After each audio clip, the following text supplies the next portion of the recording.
Scholars. तो आज हम करते हैं revision of the second chapter acid basis and salts. लेकिन इस वीडियो में मैं सिर्फ acids and basis he discuss करूंगी। सॉल्ट्स का टॉपिक हम अगली वीडियो में डिस्कस करेंगे। तो जल्दी से आ जाएं। हम करते हैं सबसे पहले definition. So what are acids? Acids are all those substances which release H positive ions in the water. Example में आपने देखा है HCl is there, 1H positive release करता है। Sulphuric acid 2H positive release करता है। एसिटिक एसिड, दो there are 4 hydrogens but releasable hydrogen is only this, right. ये तीन क्यों नहीं रिलीज होते? क्योंकि ये तीनों हाइड्रोजन्स कोवलेंटली बॉन्डेड है कार्बन के साथ, ये आयनाइजेबल नहीं है। तो ये सिर्फ एक ही H पॉजिटिव रिलीज करेगा। ये एग्जामिनेशन पॉइंट ऑफ व्यू से बहुत इंपॉर्टेंट क्वेश्चन है।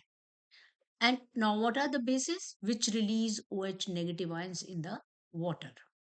अब बेसिस तो वैसे बहुत ब्रॉड कैटेगरी है, जिसमें मेटल ऑक्साइड्स भी आ जाते हैं, मेटल कार्बोनेट्स भी आ जाते हैं, बाइकार्बोनेट्स भी आ जाते हैं एंड मेटल हाइड्रोक्साइड्स भी आ जाते हैं। लेकिन हमने एक इसमें से ही एक क्लास अलग कर दी है एल्किलीज की। So what are alkalis? They are the water soluble bases that produce hydroxide ions when dissolved in the water। मतलब इसमें जो हाइड्रोक्साइड आयन रिलीज करने वाले बेसिस हैं उनको हम एल्किलीज कहते हैं। So sodium hydroxide is there, potassium hydroxide is there, so these are the bases. Next हम करेंगे properties of acids and bases. तो सबसे पहले हम करेंगे देयर फिजिकल प्रॉपर्टीज। तो फिजिकल प्रॉपर्टीज में सबसे पहले क्या करते हैं, हम टेस्ट देखते हैं। तो सभी एसिड जो होते हैं they are sour in taste, खट्टे होते हैं। जितने भी खट्टे पदार्थ हैं वो सभी क्या होंगे? एसिडिक नेचर के होंगे। और बेसिस क्या होते हैं? Contrarily they are bitter in taste, कड़वे होते हैं, राइट। दूसरा है टच। वैसे तो एसिड्स को टच नहीं करना चाहिए क्योंकि बहुत इरिटेशन होती है। सो एसिड्स फील कोरोसिव। अगर हल्का सा भी एसिड हाथ को लग जाए तो बड़ी बर्निंग सेंसेशन होती है। और बेसिस कैसे होते हैं? दे आर सोपी, मतलब स्लाइमी टच होती है। जैसे साबुन को पकड़ो तो स्लाइमी सा फील होता है। सो सभी बेसिस जो होते हैं they are slimy to touch, soapy to touch. एक कॉमन सी बात है इन दोनों में, दैट इज द कंडक्टिविटी। ये क्वेश्चन भी आता होता है कि what is common in both acids and bases? Both of them conduct electricity, क्योंकि दोनों ही आयंस रिलीज कर रहे हैं। चाहे एसिड्स H पॉजिटिव कर रहे हैं और बेसिस OH नेगेटिव रिलीज कर रहे हैं, लेकिन आयनाइजेशन तो हो रही है ना। तो इसीलिए they are good conductor of electricity. This is common property of both acids and bases. So next we will discuss the chemical reactions of acids and bases. तो सबसे पहला जो केमिकल प्रॉपर्टी है वो हम करेंगे एसिड्स की मेटल्स के साथ। आपको मेटल एक्टिविटी सीरीज याद है? जितनी भी मेटल्स हाइड्रोजन से ऊपर है, the metals which are above hydrogen in the reactivity series, they will release hydrogen gas in the on action with the acids। dilute acids होने चाहिए, यहाँ पे याद रखिए। concentrated acid नहीं होना चाहिए, क्योंकि H पॉजिटिव रिलीज कब होंगे? जब एसिड जो है वो डाइल्यूटेड फॉर्म में है, राइट। तो जो एल्किलीज है वो भी मेटल के साथ रिएक्ट कर रहे हैं, लेकिन पर्टिकुलर मेटल्स हैं, एल्यूमिनियम और जिंक जैसी metals which are amphoteric in nature. क्योंकि एम्फोटेरिक नेचर क्या होती है? दो substances which can behave as acids as well as base. अब जैसे एल्यूमिनियम को हमने लिया है, एल्यूमिनियम एसिड के साथ भी रिएक्ट करेगा। एल्यूमिनियम को अगर हम हाइड्रोक्लोरिक एसिड के साथ रिएक्ट करवाएंगे तो ये, जैसे यहाँ पे जिंक क्लोराइड बना है, इसका भी aluminium chloride and hydrogen release होगी।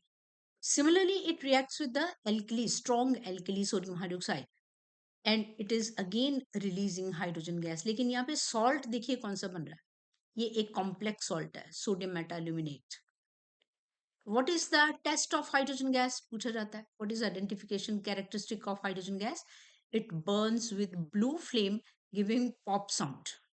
जैसे पटाखे की आवाज आती है वैसी आवाज आएगी और ब्लू फ्लेम के साथ ये बर्न करेगी। Next is reaction of metal oxides and metal carbonates with acids। अब जैसे मैंने आपको बताया कि metal oxides, metal carbonates, bicarbonates as well as metal hydroxides, they are all bases. तो अगर हम देखें तो ये एक्चुअली में ये पूरा न्यूट्रलाइजेशन रिएक्शन है। क्योंकि what is neutralization reaction? When acid react with base it form salt and water. तो इसमें भी सेम हो रहा है और इसमें भी सेम हो रहा है। अगर हम ऑक्साइड लेते हैं HCl के साथ, जैसे देखिए कॉपर ऑक्साइड है, हाइड्रोक्लोरिक एसिड इसमें डाला तो क्या बन गया? Salt, copper chloride and water is formed. और अगर हम कार्बोनेट की बात करें तो कार्बोनेट बाई कार्बोनेट का नाम जहां भी आएगा, चाहे उसकी आप डिकम्पोजिशन कर रहे हैं, चाहे उसको आप एसिड के साथ रिएक्ट करवा रहे हैं, गैस कौन सी निकलेगी? Carbon dioxide. कार्बोनेट से कार्बन डाइऑक्साइड। तो आप देखिए सोडियम कार्बोनेट के बीच में हम डाल रहे हैं हाइड्रोक्लोरिक एसिड, तो देखिए क्या बन रहा है? सोडियम क्लोराइड बन रहा है और साथ में वाटर बन रहा है, और कार्बोनेट में से कार्बन डाइऑक्साइड गैस रिलीज हो रही है। और आप सबको कार्बन डाइऑक्साइड का कैरेक्टरिस्टिक टेस्ट मालूम है, it turns lime water milky. और जो मेटल हाइड्रोक्साइड्स हैं specially, they will form only salt and water. और न्यूट्रलाइजेशन रिएक्शंस में हीट इज ऑलवेज रिलीज्ड, इसलिए जो न्यूट्रलाइजेशन रिएक्शंस हैं they are always exothermic reactions. So what are exothermic reactions? which release energy, which release heat. तो अगला topic जो हम इसमें डिस्कस करेंगे that is the pH scale. PH का मतलब क्या है? Hydrogen potence, right? इसका मतलब है कि हाइड्रोजन की कितनी पोटेंशियल है किसी भी सॉल्यूशन में।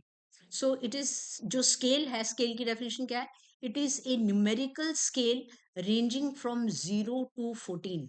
ये 0 to 14 है, ठीक है? And it is use to measure H positive ion concentration in the solution. किसी भी सोल्यूशन में H पॉजिटिव आयंस कितने हैं? कई बार बेटा क्वेश्चन आ जाता होता है कि क्या बेस में H पॉजिटिव नहीं होगा?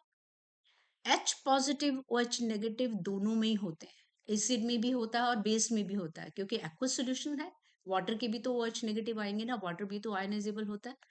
तो किसी सॉल्यूशन में हाइड्रोजन आयन कंसंट्रेशन कितनी है? It is the measure of hydrogen ion concentration, right? The key values of pH scale जो है, ये हमें मतलब ये स्केल की वैल्यूज कहाँ से प्रोवाइड की गई हैं?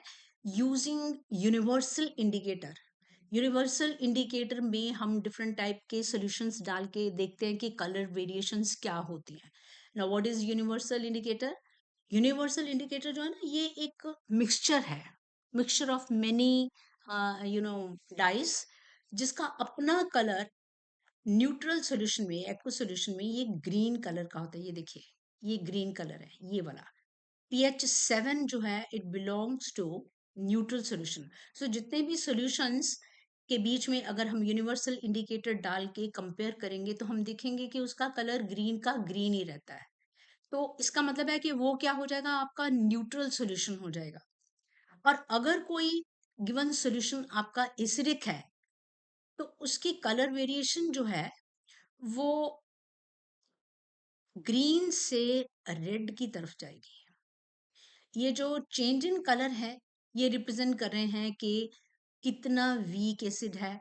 तो ये वीकेस्ट एसिड है, ये देखिए 6 वाला, ये भी वीक है, ये भी थोड़ा वीक है, मतलब ये मीडियोकर सा है, राइट? और जो 2 1 0 वाले होंगे they are very strong acids. Hydrochloric acid जो है, जो हमारे स्टमक में रिलीज होता है, उसकी वैल्यू 2.2 इतनी होती है। तो स्ट्रॉन्ग एसिड्स मतलब लेफ्ट साइड को 7 से लेफ्ट मतलब लेस देन 7। तो अगर पीएच लेस देन 7 है तो ये स्ट्रॉन्ग एसिड है, और अगर पीएच 7 है तो ये क्या हो जाएगी? नीदर एसिडिक नॉर बेसिक, जैसे कि प्योर वाटर है ना? और जो बेसिक होंगे उनकी रेंज जो है पीएच की वो किस तरफ जाएगी? 8 9 10 11 12 13 14। हमारे ब्लड की पीएच 7.5 से 7.7 तक चली जाती है। तो बेसिक नेचर जो है वो कहाँ से रेंज हो रही है? 8 to 14। तो जो जो स्ट्रॉन्गेस्ट एल्कली होगा उसकी पीएच कितनी हो जाएगी? 14 हो जाएगी।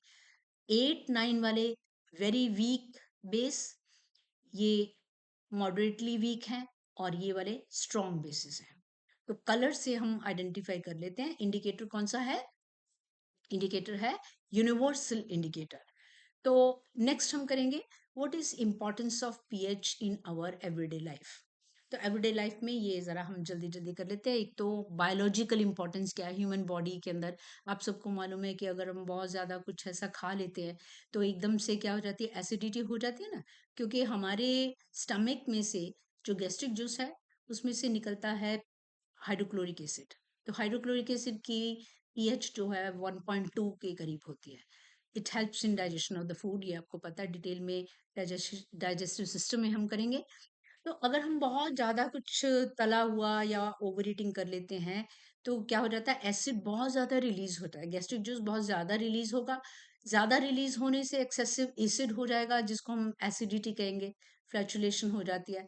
तो उसके लिए फिर हमें क्या लेना पड़ता है, उसके लिए हमें पीएच बैलेंस करने के लिए न्यूट्रलाइज करना पड़ेगा। एसिड को न्यूट्रलाइज कौन करेगा, माइल्ड बेस। तो कौन सा, क्योंकि सभी बेसिस तो हम ले नहीं सकते ना, तो यहाँ पे हम लेते हैं milk of magnesia, magnesium hydroxide, milk of magnesia. या फिर होम रेमेडी है इसकी, पूछ लेते हैं होम रेमेडी क्या है। तो आप बेकिंग सोडा, सोडियम बाइकार्बोनेट, जो घर में कुकिंग के लिए हम यूज करते हैं, पकौड़े बनाने के लिए यूज करते हैं, वो वाला हम पानी में डिजोल्व करके ले सकते हैं। सेकंड इसकी जो इम्पोर्टेंस है वो है टूथ डिके में। तो हमारा जो इनेमल है, टूथ डिके कैसे होता है, हमारा इनेमल जो है ना वो कोरोड होना शुरू हो जाता है अगर हमारे माउथ की पीएच 5.5 से नीचे हो जाए, मतलब ज्यादा एसिडिक हो जाए। तो वो कब होती है, जब हम खाना खा के ब्रश नहीं करते हैं और फूड जो है वो दांतों के बीच में फंस जाता है, जिसमें बैक्टीरिया आके फर्मेंटेशन करनी शुरू कर देते हैं। तो हम जो टूथपेस्ट यूज करते हैं ना, उसका एक्चुअली पर्पस क्या होता है कि टूथपेस्ट जो है वो बेसिक नेचर का है, और बेस जो है वो क्या करेगा, एसिड को न्यूट्रलाइज कर देगा। तो हमारा टूथपेस्ट जो है वो बेसिक नेचर का होता है। वो जितना भी एसिड कोई रिलीज होगा माउथ में, अगर पीएच हमारी 5.5 से नीचे चली जाएगी तो उसको वो न्यूट्रलाइज कर देगा। अब एग्रीकल्चर में पीएच की क्या इंपॉर्टेंस है, प्लांट्स की ग्रोथ के लिए एक स्पेसिफिक पीएच रेंज हमें चाहिए, तभी हेल्थी प्लांट्स होंगे। अगर कहीं हमारी सॉइल बहुत ज्यादा एसिडिक हो गई तो प्लांट्स जो है ना वो जल जाएंगे। तो इसके लिए फिर हमें क्या करना पड़ेगा, वंस अगेन एसिडिक नेचर को थोड़ा सा वीक करने के लिए हम उसमें बेस डाल देंगे। और यहाँ पे बेस हम कौन सा डालते हैं, क्विक लाइम, कैल्शियम ऑक्साइड, चूना। तो चूना जो है ना वो स्प्रिंकल कर देते हैं मिट्टी के ऊपर, या फिर हम स्लेट लाइम भी कर सकते हैं, calcium hydroxide. So they both are mild bases, they are weak bases, तो पाउडर फॉर्म में होते हैं, ये मिट्टी के बीच में स्प्रे कर देते हैं। Next is self defence. आपको पता है मधुमक्खियां, ये जितने भी इंसेक्ट्स बाइट होते हैं ना, इंसेक्ट्स बाइट्स में मिथेनोइक एसिड होता है, ये याद रखिए, मिथेनोइक एसिड।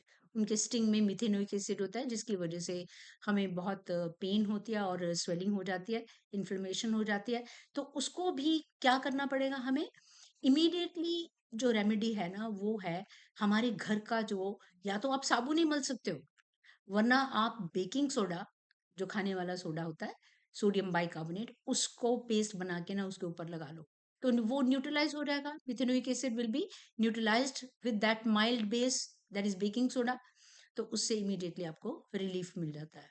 तो सेल्फ डिफेंस डिफेंस में आपने सुना होना नेटल प्लांट, है ना, माउंटेन एरियाज में एक प्लांट है जिसके लीव्स में होता है मिथेनोइक एसिड।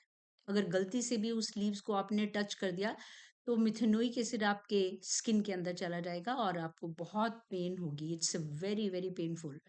तो उसको न्यूट्रलाइज करने के लिए nature has provided dog plant near by, उसके नियर बाय डॉग प्लांट लगे होते हैं, उसके जो लीव्स हैं उनका जूस बेसिक नेचर का होता है। वो इमीडिएटली आप वो रब कर सकते हैं ताकि उसका इफेक्ट जो है वो खत्म हो जाए मिथेनोइक एसिड का। सो ये मिथेनोइक एसिड ये स्टिंग्स में भी है और नेटल प्लांट में भी है। तो आज के लिए इतना काफी है। कल हम डिस्कस करेंगे रिगार्डिंग सॉल्ट्स, जो कि बहुत इंपॉर्टेंट है, कैसे प्रिपेयर करते हैं वो कल डिस्कस करेंगे। Thank you.